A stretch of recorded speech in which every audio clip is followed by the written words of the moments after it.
karena kembalinya ke ajaran ya Islam secara murni dan konsekuen gitu kan, dalam arti Islam yang rahmatan lil alamin, agama dan dari gama, agama istilah spiritual dari gama dalam kehidupan sehari-hari.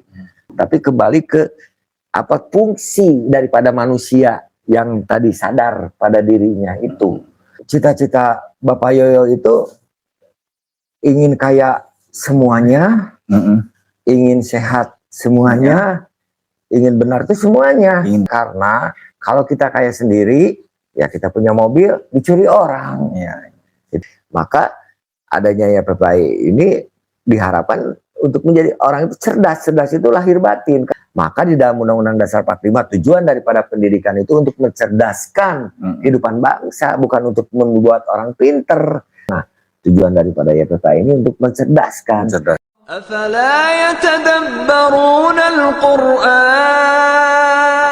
Jadi Kang Ano pengen dengar bahwa Kang Adang tuh punya kesan nggak terhadap Bapak? Ya, kesan pesan kan gitu. Jadi iya, atau pesan dan kesan itu kan tidak usah dikatakan, ataupun dikatakan itu kan pesan. Contoh gini, misalnya saya ini kan main musik di rumah, itu kan ketika banyak ulama-ulama pada saat itu Jamiatul Muslimin pada saat 97 ada peristiwa Kuda Tuli itu, kerusuhan 27 Juli itu kan banyak orang berkumpul. Kemudian saya turun dari studio, kata ulama-ulama itu siapa Pak? Itu anak saya, kata bapak saya gitu. Wah, kenapa gondrong rock and roll? Gitu kan? Itu teman-temannya itu pada tatoan semua. Kata bapak saya, ya dia sedang belajar, sedang spiritual gitu kan, dia sedang mencapai titik spiritual. Kenapa Pak gitu? Ya silahkan aja tanya, kan kata bapak saya gitu kan. Itu pesan yang luar biasa. Seolah-olah bapak itu membiarkan kan, gitu, seolah-olah membiarkan. Padahal di situ saya belajar. Jadi saya memahami bagaimana saya nanti suatu hari berdiri di atas mimbar itu dalam keadaan kosong itu ternyata di jalan. Saya menemukan banyak hal seperti halnya tadi matang garam itu kan hal yang luar biasa. Sehingga saya banyak belajar dan bagaimana saya mengosongkan diri agar nanti suatu hari saya berdiri itu tidak timbul kepalsuan tadi. Ada perasaan adigung, ujubria, takabur gitu kan. Itu saya berjalan di bawah. Sehingga saya bisa menangkap keluh kesah. Sehingga saya bisa melihat mana yang asli, mana yang palsu. Itu kan tidak ada dalam kitab, tidak ada dalam pelajaran atau kita mendengarkan dari media sosial, enggak kan. Sehingga pendewasaan itu sendiri spiritual tadi itu didapatkan dari cara bagaimana Bapak membebaskan setiap orang, termasuk anak-anaknya. Dibebaskan, saya itu mau bergaul dengan siapapun, mau bicara apapun. Sehingga terjadi diskusi panjang, bahkan ada perdebatan yang sengit gitu dengan Bapak itu, dengan cara pandang saya. Ketika Bapak pulang pengajian, misalnya Bapak membahas tentang pengajian, ada ustadz-ustadz yang ngomong begana bugono. Contoh kata Bapak tuh, tadi ustadz bilang katanya di Jakarta ya, di Bekasi katanya, ada ustadz yang membahas tentang makanan-makanan ini mengandung obat-obat ini mengandung barang haram lah, contoh heroin, morfin gitu-gitu kan. Kata saya, itu Pak kalau dipegang oleh dokter itu menjadi manfaat Pak. Allah menciptakan pohon popi, koka gitu kan, dan lain-lain, ganja, alkohol dan lain-lain. Itu kalau dipegang oleh orang yang benar, misalnya dokter, ketika saya tabrakan atau ketika saya mau cabut gigi dengan anestesi itu menjadi baik. Ketika dosisnya benar, komposisinya benar, dipegang oleh orang yang benar dengan peristiwa yang benar, itu pasti jadi manfaat. Tapi ketika yang megangnya ya orang-orang gak karu-karuan, itu kan jadi hal-hal alat kriminalitas. Mereka yang bikin, mereka yang jual, mereka yang nangkep, kan seperti itu. Hal yang menjadi negatif, ya termasuk pisau, termasuk tadi saya katakan ada manfaat dan mudarat itu, dan bagaimana kita mengilmiahkan hal yang diciptakan Allah itu harus dipikir. Karena ketika Allah menciptakan bumi dan seisinya semesta ini bagi orang-orang yang berpikir, bukan orang-orang yang tidak berpikir, apapun itu. yang diciptakan Allah itu. Jadi bukan salah barangnya, bukan salah barangnya, bukan salah perasaannya, penggunaannya, tapi salah penggunaannya. Contoh tadi garam. Ketika kita menyadari fungsi daripada garam ini, kita akan selalu bersyukur ada rasa asin di lidah kita. Luar biasa, itu mahal sekali. Ternyata garam itu banyak, Allah ciptakan itu berbagai samudra itu asin kan. Padahal itu yang sangat penting dan sangat murah karena banyak. Jadi Allah sendiri sudah menciptakan kreasi, yaitu dalam bentuk yang sangat sempurna, sudah sangat sempurna. Tinggal bagaimana kita memeliharanya, memelihara perasaan dan lain-lain. Jadi kesan dan pesan-pesan Bapak itu tidak hanya dalam ucapan, tapi dalam perilaku. Termasuk Mama Ice tadi, ketika beliau kedua orang tua itu kompak, ada ketemu dengan orang itu, yang ditanyakan itu sudah makan belum, itu kan, sudah ngopi belum. Kalau belum makan ya pasti makan dulu, karena untuk ngobrol dalam perut kosong kan kacau. Itu maka disediakan makanan, sampai sudah makan ya ngarokok, sok ngarokok tara, sok ya dikasih gitu.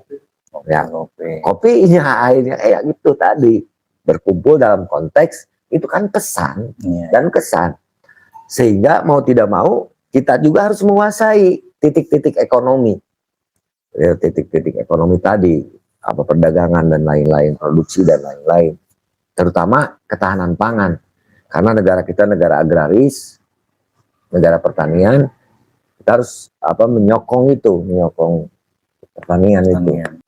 Jadi mungkin ada suatu waktu Bapak menyampaikan dalam petuahnya Sing Kuat Jang.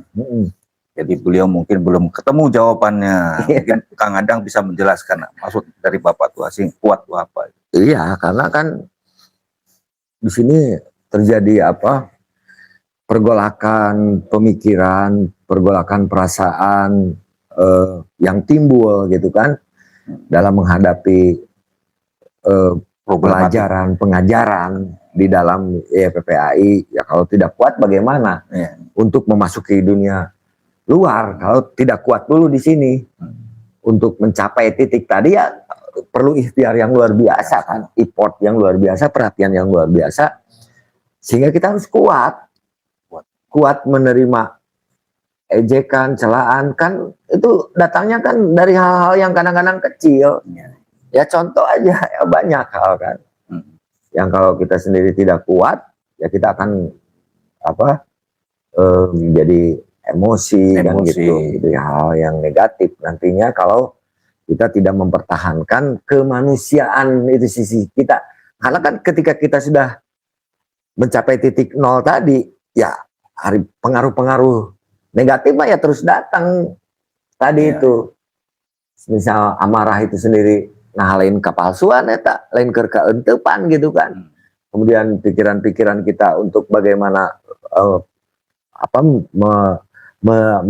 memperbaiki seolah-olah, tapi kan menjadi merusak gitu dalam pemikiran-pemikiran tadi.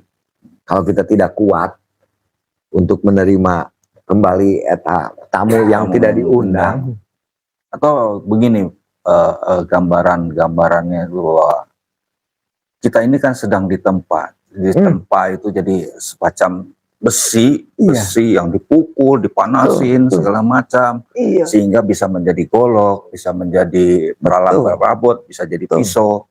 Nah, perlu kekuatan sing kuat gitu untuk bisa sampai ke titik itu gitu. Betul. Sekarang penggodokan candra di muka di tentara gitu kan misalnya, atau kita ngambil kayu dari hutan kan, Bapak sering mencontohkan gitu. Itu kan digergaji, kemudian diukir, sebelum masuk ke rumah kita kan itu dulu ditempa dulu, supaya menjadi hal yang berguna. Emas kan dari batu itu dikasih air raksa, dikasih hal-hal yang sangat menyakitkan gitu untuk sampai ke cincin, menjadi cincin yang dipakai menjadi perhiasan. Iya, alhamdulillah warisan ya Bapak yo. Saya diangge. Untung nanti seret deh, untungnya itu ketat gitu. Ya. Kalau misalnya longgar, kapak gak ada lombatnya. Untuk gitu. Jadi ini kenang-kenangan nih. Itu bapak meninggal sama mama asli. Jadi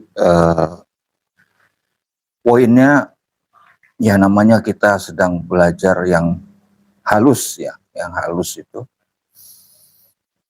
ya dengan ditempanya itu tadi yang sing kuat jang itu akan bisa terbaca sama kita melalui proses itu sehingga tadi yang lembut-lembut itu akan semakin terbaca. Jadi gini ya tuh, ini udah ketangkap ya, intinya gini. Mama Ice sering bicara tentang hal kecil, kait kendang kanu gede. Kita kerja kecil, melakukan hal yang kecil, seperti kita nanam apa cabe, itu nanam apa gitu. Kemudian kita ngasih ke orang, omat kaitkan ke hal yang besar. Sehingga beliau itu selalu mengatakan tentang kekhawatiran terhadap negara kita, terhadap peri kemanusiaan kita. Nah ini tugas kita, tugas saya, tugas semua. Untuk bagaimana kita menjadi orang yang menguasai sumber-sumber ekonomi tadi. Untuk bagaimana kita berbuat baik itu kan istilahnya, kalau kata Bapak itu, sekeranjang kebaikan, kita membawa sekeranjang kebaikan akan dikalahkan oleh segenggam kekuasaan. Gitu.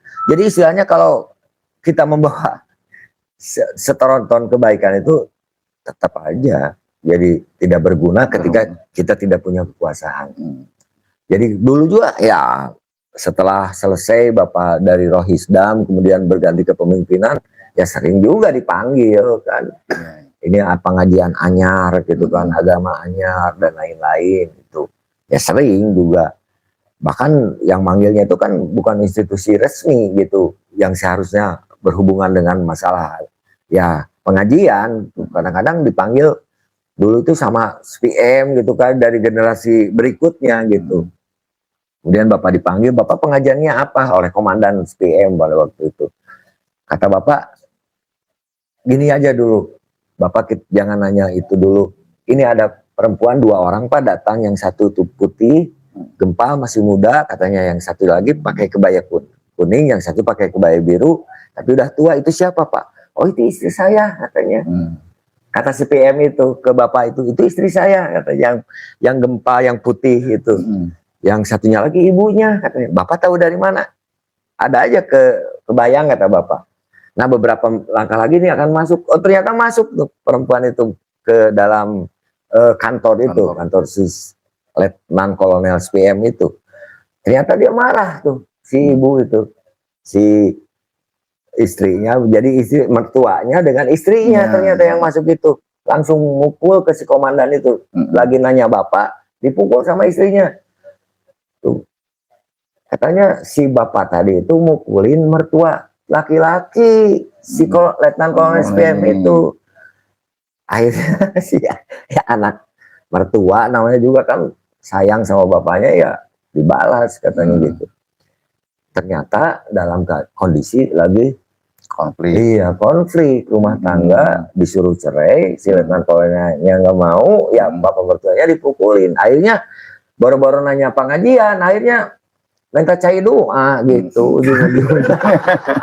Sampai anak-anak minta cai doa. Jadi didamaikan, jadi konsultasi masalah rumah tangga. Nah itu kan kejadian-kejadian seperti itu pesan dan kesan juga. Ketika kita berpasrah kepada Allah Subhanahu Wa Taala ya pertolongannya kan timingnya tepat itu. Beliau lagi nanya, Bapak nama siapa? Kenapa ada pengajian ini, pengajian ini? Kata Bapak stop dulu gitu kan. Ya ada kejadian gitu. Jadi banyak hal yang memang di luar narasi-narasi umum, apalagi di Cibalong itu banyak. Jadi Bapak lagi ngawejang gitu sama dan ramilnya disuruh berhenti. Pak berhenti Pak, di sini tuh ilmu mau apa aja udah banyak di Gorobagan katanya. Bapak nggak ngomong, ibu ya. Pak katanya Bapak tenan itu. Jadi banyak hal dari luar konteks-konteks itu yang akhirnya Pak Danseknya masuk dan ramilnya masuk itu dari bukan dari pertanyaan Pak apa sedekah bagaimana sholat bagaimana, enggak, dari kejadian sehari-hari. Satu yang mau saya tanyakan kadang-kadang laku kita kan bertentangan dengan tidak ada dicontohkan oleh Kanjeng Rasul ya kan, kalau dianggapnya seperti Iya. ya tadi kadang kan selama 40 Iya. hari Iya, itu tidak matang garam. Iya, matang garam ya. Kan ada Mantap. juga apa namanya mutih. Iya, iya. Ada lagi yang makan buah-buahan. Iya. Bisa nggak menjelaskan tentang itu?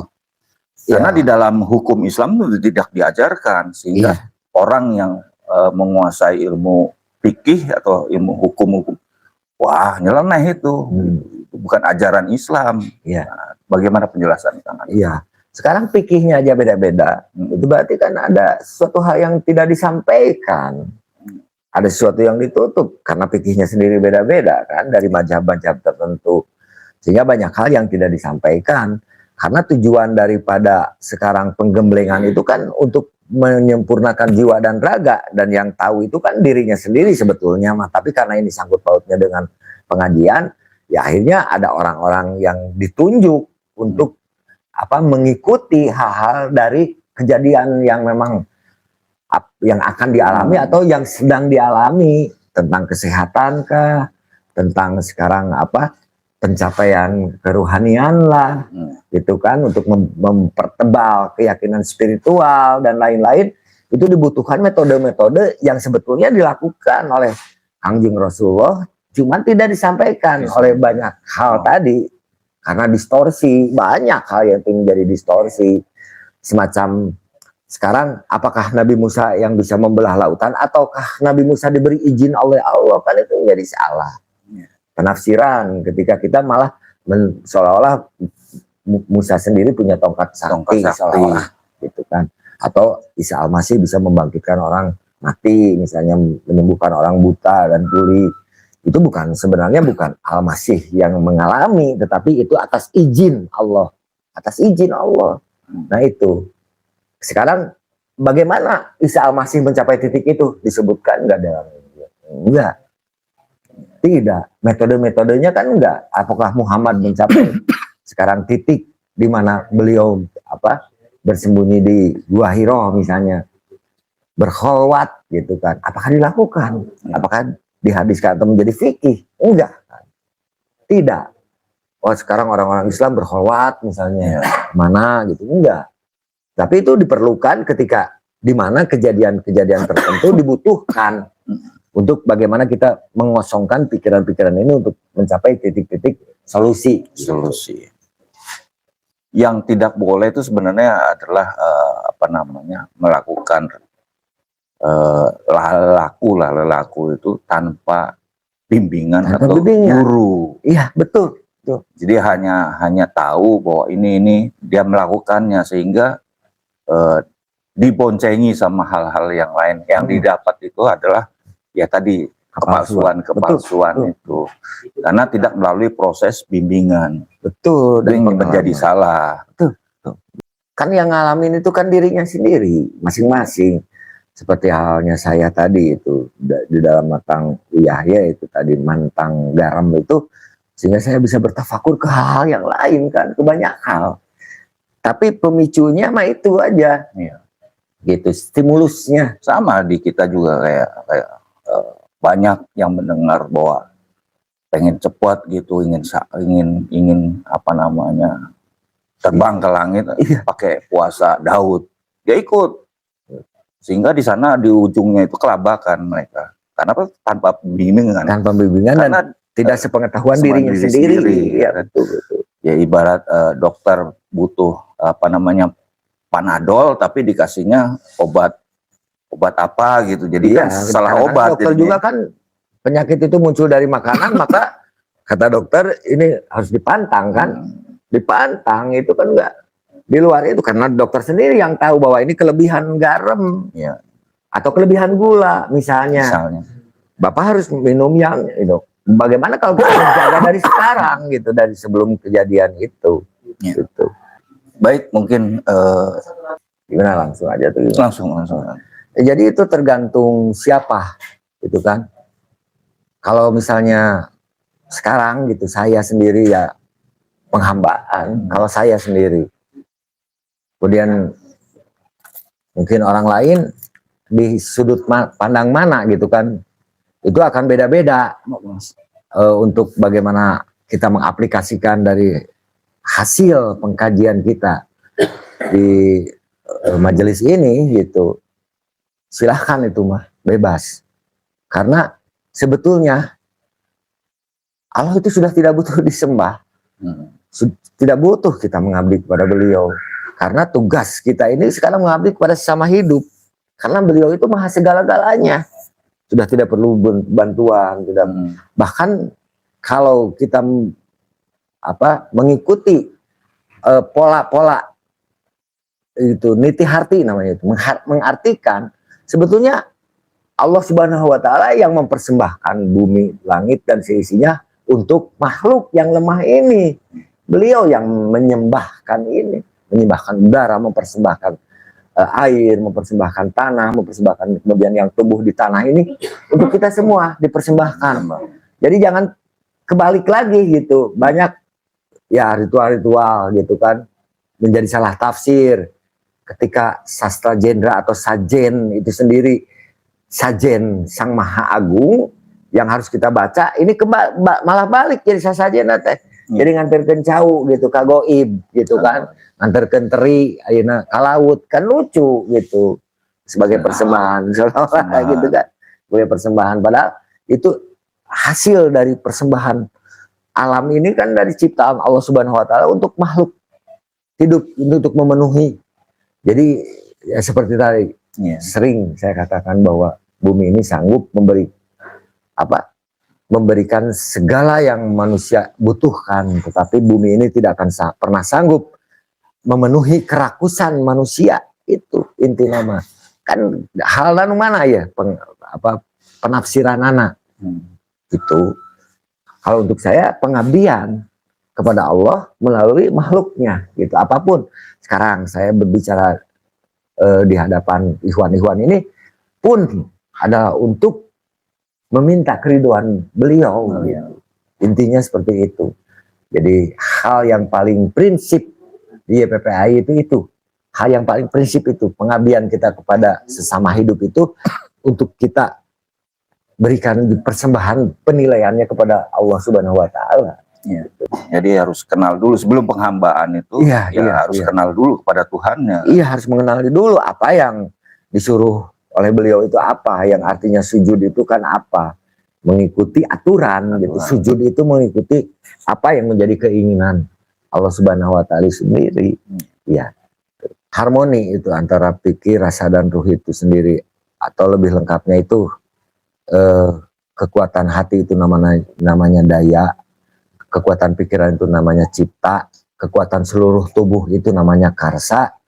Kemudian paduan dari ketiga ini, daya, cipta, karsa itu karya.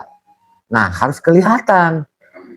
Istilahnya ramah tamah kita, Rahman Rahim kita sebagai manusia seutuhnya yang sudah kosong itu mewakili Rahman Rahimnya Allah Subhanahu wa taala dari kekuatan 4 unsur karyanya, dari keselarasan yang 3 unsur tadi itu. Pikir itu kan namanya tuh kekuatan pikir itu cipta namanya tuh. Kekuatan batin itu namanya daya, cipta, karsa itu kersa. Kalau hatinya sudah membandel gitu kan, membeku, ya jadi generasi rebahan, ya kan. Iya. Kalau hatinya sudah tidak mau kan, dipaksa apapun itu ya rebahan. Kemudian cipta pikirannya sudah kusut, karena ya kejadian pendidikan di Indonesia itu adalah pendidikan perbudakan sebetulnya. Kita harus mengikuti teori-teori orang. Tidak ini kan sebagai kreator kita itu dididik oleh pendidikan di kita itu untuk menciptakan rumus-rumus misalnya. Enggak kan, kita terus aja disuruh ngapalin rumus-rumus orang yang dibikin oleh orang gitu kan. Nah, maka dibutuhkan ini penemuan diri ini, daya ini, cipta ini, kersa ini untuk menghasilkan karya. Nah, karya itulah cerminan daripada pertemuan makrifat tadi dengan dirinya dan Tuhannya. Itu. Jadi sinkronisasi nama, balik nama karena karya naon gitu kan. Karya gitu. Hasilnya. dari ketiga kekuatan tadi, kekuatan batin, kekuatan badan, kekuatan pikir, ya karya. Jangan kita mengatakan bahwa daya cipta kita, daya cipta karsa kita, daya cipta karsa Tuhan, faktanya merusak, menghancurkan. Sungai-sungai rusak, ekonomi rusak gitu kan. Seharusnya ya malu kita itu kalau tidak kembali ke pembersihan ini tadi, ya dayanya dulu, hatinya dulu kan gitu. Dayanya dulu, baru ciptanya, baru kersanya. Kan dari sini dulu lahirnya. Apapun itu, perilaku kita kan dari ini, dari kedalaman yang ketiga ini, pemahaman tadi, sinkronisasi, keseimbangan, balancing, gitu kan? Karyana mana? Gitu. Itu karena niat kan, dari dalam hati yang terdalam, gitu. Wujudna iya, gitu kan? Karena ini sudah tidak usah dipertanyakan lagi hati-hati kita ini, hati-hati yang penasaran, hati kita yang semangat, giroh gitu kan, untuk mencapai titik di mana kita ini mengerti, memahami, sehingga ketika kita sudah mengerti dan memahami, kita mewarnai dengan karya-karya terbaik. Apa yang dilakukan oleh seorang ya istilahnya nyerpis barang eta kan persembahan supaya dia bahagia. Iya. Tadi rusak jadi cager kan, jadi beres. Ujung-ujungnya mah kan itu. Nah, ketika orang ini bahagia, dia akan bersyukur dari bismillah jadi alhamdulillah beres gini AC teh gitu kan. Eta mah soal imbalanana, eta mah keseimbangan da ridho Allah dipengin ku urang dengan sehatnya kita, dengan itu daya cipta karsa karya deui, balik deui. Dalamun terbalik mah hati kita sudah tidak benar, pasti ada yang disembunyikan. Anu kuduna teu diganti alus keneh kan disakuan meuli deui kan mulai penipuan. Itu kan. Karena orang banyak yang tidak tahu kan. Kosong geus weh balik urang mah ke tukang servis. Tukang servisna bangor gitu. Karena cuma copot kabel nyambungin doang. Wah ganti ini, ganti ini, ganti itu. Gitu. Ya sakuan. Kabelnya sambungkeun cager. Itu akhirnya biayanya besar. Terus kemudian beli spare part. Itu hal kecilnya. Hal besar nama meureun. Saya iman pada Allah, saya beriman pada Allah. Tapi nyuri uang rakyat. Eta keur nyuri Allah aya teu ongkoh iman. Tapi Allah na dieuweuhkeun. Itulah God is touch gitu ya. Namanya kolot gitu kan. Kolot. Orang tua itu kan bertanggung jawab. Dunia akhirat, kenapa tadi saya katakan bahwa Bapak Yoyo itu bukan guru, tapi kolot gitu kan. Sebagai orang tua, itu yang bertanggung jawab dunia akhirat. Kalau namanya guru, misalnya guru silat, ngajarin silat di guru ya. Beres anu teh geluting batur. Bawa misalnya ke penjara, misalnya ditanya ke polisi, anu menang, guruna pipiluan mah mungkin. Itu salah satu contoh, misalnya, gitu kan. Atau anu eleh asup rumah sakit, cek guruna teh, bohong anak, pasti paling gitu, nggak bakal tanggung jawab. Tapi di pengkajian ini karena sosok menjadi sosok semua kita ini adalah keluarga, sebagai orang tua, sebagai kakak, sebagai adik, ya ada pertanggungan jawab pasti dari sosok orang tua. Tinggal kita bagaimana mengaitkan hal yang kecil ini menjadi hal yang besar. Jadi tujuan kita pengkajian ini untuk mewarnai tadi. Kak, beda na guru jeung orang tua. Kenapa? Sepuh. Kenapa bertanggung jawab dunia akhirat? Sehingga ketika siapapun ikhwan-ikhwan yang pengajian kemudian dipanggil oleh polisi, ya pasti Bapak terjun, pasti. Jadi memang kadang-kadang kan kita memasuki suatu perguruan misalnya atau apapun itu kan butuh hal yang cepat gitu kan. Kadang-kadang ya diberikanlah kecepatan itu sesuai keinginannya. Tapi banyak juga yang tidak kuat gitu kan. Orang diberikan keyakinan. Ini salah satu contoh ya, salah satu contoh. Misalnya ada Pak Usman PU dulu ada.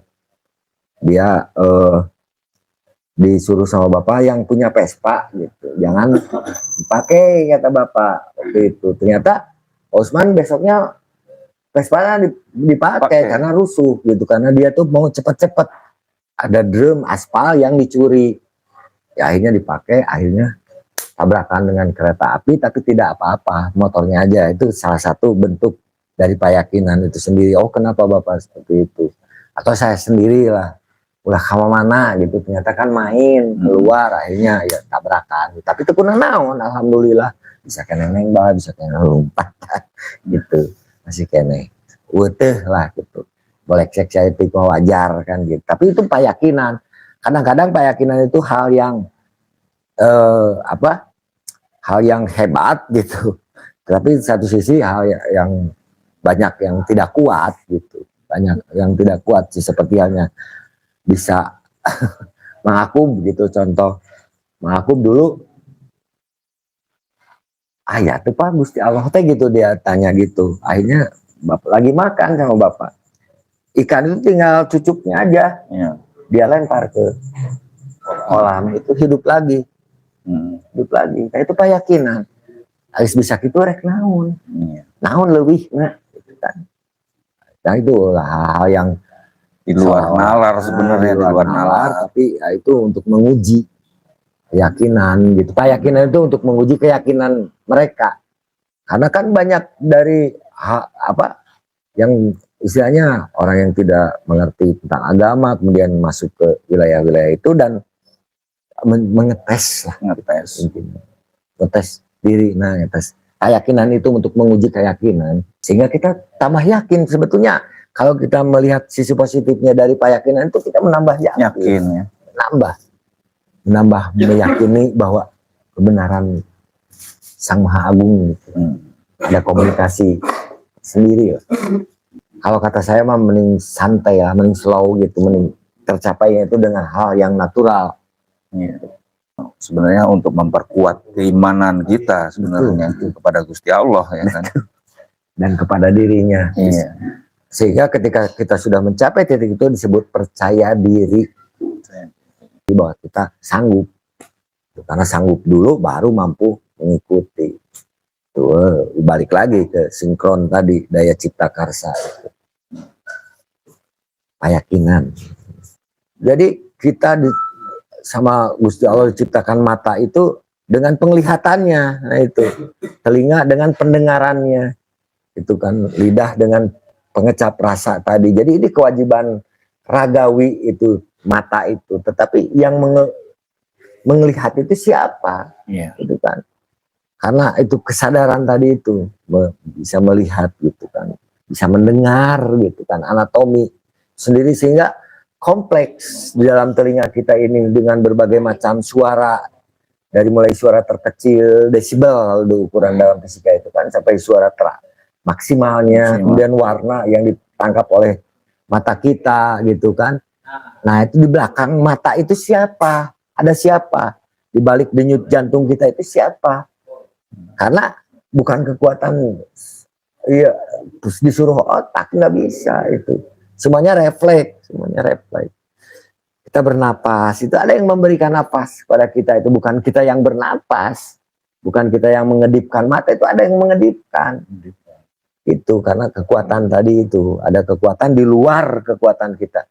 Ada yang menggerakkan tubuh kita, tetapi bukan kita. Nah itu, sehingga ketika kita menemukan keyakinan yang halus tadi itu, maka kita akan sesuai dengan irama yang diinginkan.